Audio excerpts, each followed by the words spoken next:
Bem-vindo ao Debate Creator, escovador de bytes. Hoje nós vamos dar continuidade de aulas de Fusion C, onde nós estamos falando sobre os tipos, a tipagem do C, né? A tipagem na linguagem C. E a gente precisa sempre estar conhecendo todos os tipos. Então hoje nós vamos dar continuidade falando de alguns tipos importantes, entre eles um tipo muito esquisito, que não significa nada, mas que é extremamente utilizado no C. Então hoje nós vamos falar um pouquinho sobre os tipos void e, se der, vamos falar de alguns outros tipos depois. Então vem comigo que a aula já vai começar. Se você ainda não baixou o código da aula de hoje, que por sinal vai ser o mesmo código que nós usamos na aula passada, você pode encontrar o código lá no nosso queridíssimo GitHub, o GitHub do Debate Creator. O GitHub do Debate Creator fica aqui nesse link, github.com/debatecreator. Não se preocupe, porque todos os links vão estar na descrição do vídeo. Você vai vir nesse repositório aqui, MSXC, códigos exemplos em Fusion C. Você vai clicar aqui. Dentro desse repositório, você vai ver que tem esse botãozinho aqui, que é o botãozinho Code. Você vai clicar no botãozinho Code, vai copiar aqui, nesse botão aqui, você vai copiar o caminho do nosso repositório. E aí, usando o GitHub Desktop, você vai pegar aqui esse cara aqui, MSXC, o repositório. Ele não vai existir se você não tiver baixado ainda, mas você pode estar em qualquer repositório. Você vem aqui, Add, e vai escolher essa opção aqui, Clone Repositório. Então você vai clicar Add Clone Repositório. Você vai vir aqui nessa aba URL, que é a aba que tem... Você pode usar para baixar da internet. Aqui você vai colocar aquele código que você cortou, que é o código do nosso repositório. E aqui você vai definir um path local na sua máquina, um caminho local na sua máquina, onde você vai depositar o código, e quando você der o get, ele vai vir para essa pasta aqui. E aí você vai ter esse código na sua máquina. O código que nós vamos usar hoje é esse repositório aqui, o MSXC, e dentro desse repositório MSXC, você vai ver que tem uma pastinha aqui chamada Variable, que é o código que nós vamos trabalhar hoje. Então baixa o código para acompanhar junto comigo. Então vamos lá, pessoal. Para a gente começar a explicar o tipo de hoje, que é o tipo void, que é esse cara aqui, ó, que está nos comentários, a gente vai ter que primeiro começar a explicar para vocês um pouquinho do que é a programação funcional, tá?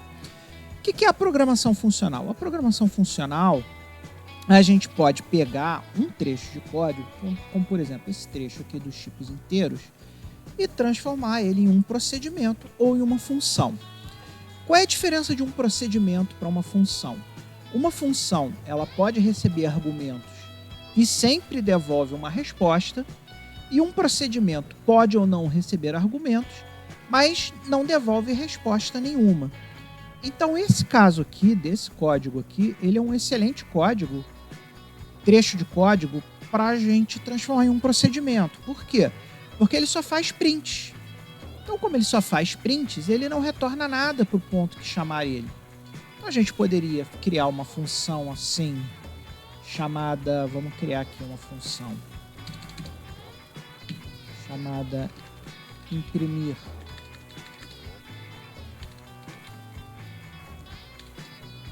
tipos inteiros.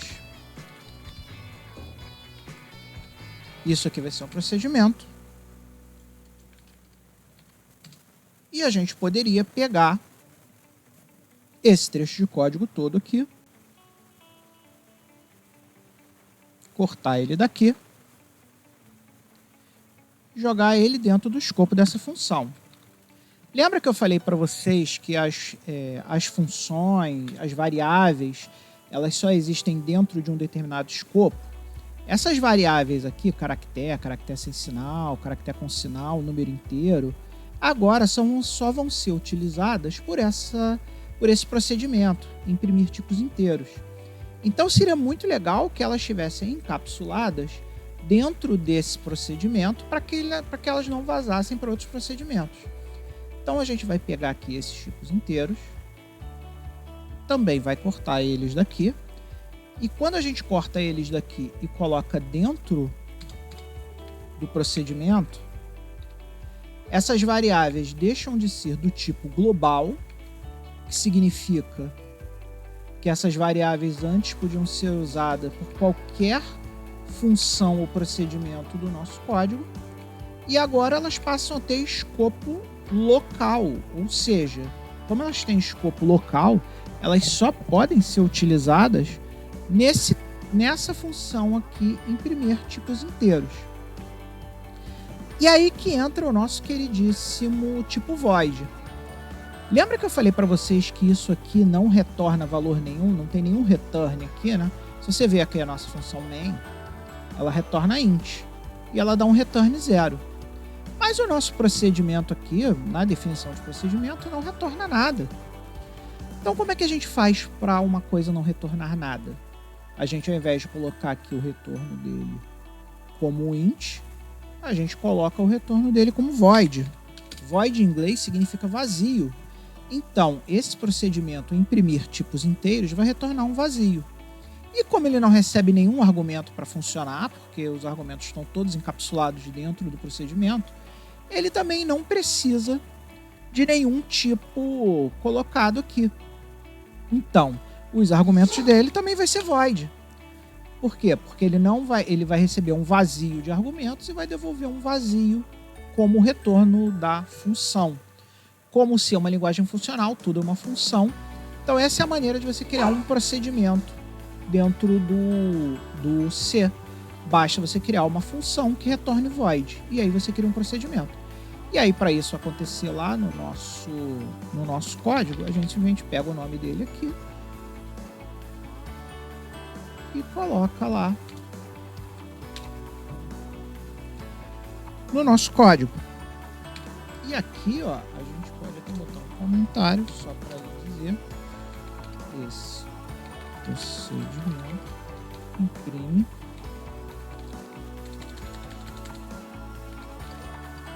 os tipos inteiros. Então aqui a gente separou os tipos inteiros em um procedimento. Vamos fazer a mesma coisa com os tipos flutuantes, né? Então vamos lá criar aqui um outro procedimento.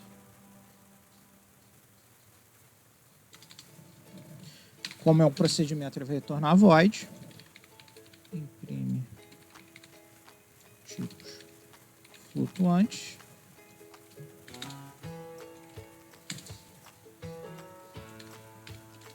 Aí aqui a gente abre e fecha aspas. Então a gente pega esse trecho de código aqui, joga lá na função. Como é a função que não vai receber nenhum argumento, a gente também bota void aqui. E vamos fazer a mesma coisa. Vamos trazer os tipos flutuantes para dentro daquele escopo para garantir que eles só vão existir dentro do escopo dessa função, para impedir que esses tipos vazem para as outras funções. Então vamos organizar aqui direitinho para ficar bonitinho.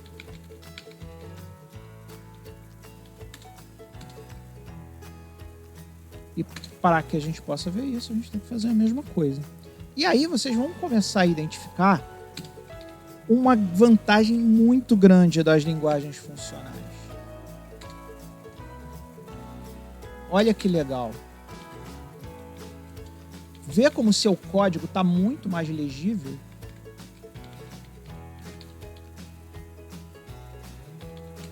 Se a gente olhar aqui, ó, o seu código está tão legível porque você sabe que quando começar a execução do main, a primeira coisa que ele vai fazer é imprimir os tipos inteiros, depois imprimir os tipos flutuantes. Então, o seu código ficou muito mais legível.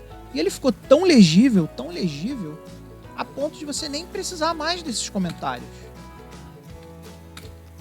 Porque os nomes das funções são tão autoexplicativos que você não precisa desses comentários. São desnecessários. Você consegue ler em linguagem natural. E outra vantagem, né? Aqui eu queria imprimir e aqui eu queria imprime. Então vou trocar aqui para imprime também, para ficar o mesmo naming convention, e vou subir lá e vou trocar para imprime também.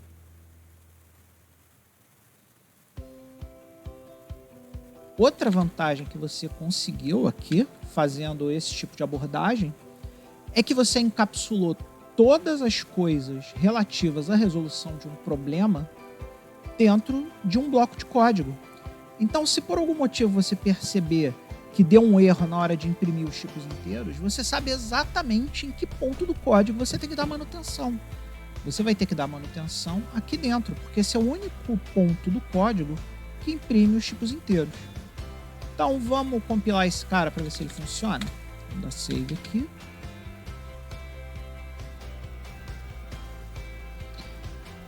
Vamos ver aqui, abrir o terminal. Novo terminal. Vamos entrar lá no diretório variables.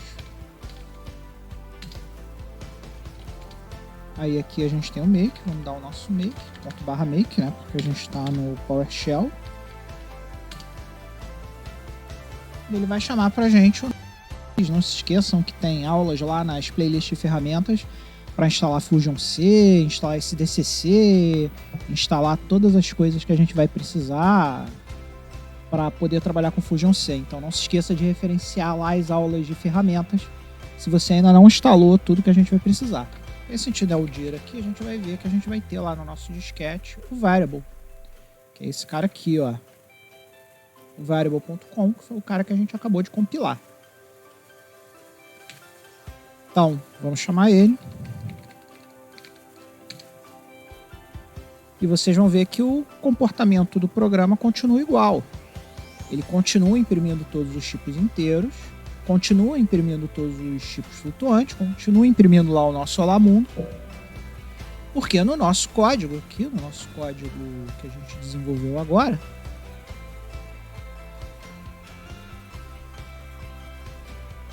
é isso que tem aqui na nossa função main. Nossa função main imprime os tipos inteiros, imprime os tipos flutuantes e escreve o Olá Mundo. São as funções que a gente acabou de criar. E com isso, a gente explicou para vocês as duas primeiras utilidades do tipo void, que são essas duas aqui que estão nesse comentário. E o que eu estou dizendo aqui para vocês? Eu estou dizendo que o tipo void tem 3 funções básicas no C. Funções que retornam void, que é esse void aqui, e funções que não possuem argumento de chamada ou parâmetro, que é esse void aqui. E nós vamos ver que existe uma terceira forma de usar, que é ponteiro para o vazio. Ponteiro para o vazio é um pouco mais avançado do que nós estamos estudando agora. Eu posso até dar uma visão um pouco mais abrangente para vocês do que é um ponteiro para o vazio agora, mas isso não vai fazer muito sentido para vocês nesse momento. Vai começar a fazer sentido para vocês quando a gente começar a efetivamente estudar os ponteiros, que é um outro tipo do C. É só para vocês terem ideia, o que acontece? Às vezes a gente precisa pegar pedaços da nossa memória e nesses pedaços da memória jogar um dado sem tipo, um dado não tipado. Muito mal comparando, seria a mesma coisa quando a gente cria um tipo object numa linguagem moderna. A gente está falando aqui de C#,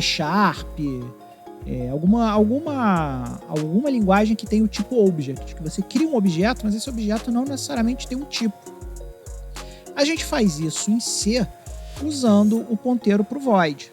Então aqui uma coisa importante para vocês é esse asterisco aqui. Toda vez que uma variável começar com asterisco, na verdade a gente não está referenciando a variável em si, a gente está referenciando o espaço de memória onde aquela variável está. Então é como se a gente estivesse fazendo uma coisa chamada DMA, que é Direct Memory Access, ou acesso direto à memória. E toda vez que a gente precisa fazer alguma coisa de alocação dinâmica de memória, como por exemplo isso aqui, ó, void, asterisco, malloc, tsize, size, a gente está falando de acesso direto à memória, e o tipo void ajuda a gente a dizer que o tipo específico daquele espaço de memória é void, ou seja, ele não tem um tipo definido, né? E vocês vão entender isso muito melhor quando a gente for conversar sobre alocação dinâmica de memória, que não é o escopo da aula de hoje. Então continuem acompanhando aí nossas playlists de C#, porque uma hora a gente vai falar de alocação direta de memória e uma hora vocês vão entender muito melhor o que significa esse terceiro uso aqui do tipo void. Então a aula de hoje foi isso aí, pessoal. Espero que agora vocês saibam muito melhor o que significa o tipo void quando a gente está falando de C e que vocês tenham uma visibilidade muito melhor para construir os seus procedimentos, as suas funções. Se você gostou da aula de hoje, não se esqueça de compartilhar com um amigo, não se esqueça de dar o like e não se esqueça, acima de tudo que eu falei aqui, nunca se esqueça jamais de ser feliz. Até a próxima, pessoal! Se você gostou do que assistiu no canal hoje, não se esqueça de se inscrever no canal e compartilhar com seus amigos. Eu preciso de você para continuar criando conteúdo dessa qualidade. E nunca se esqueça, seja feliz.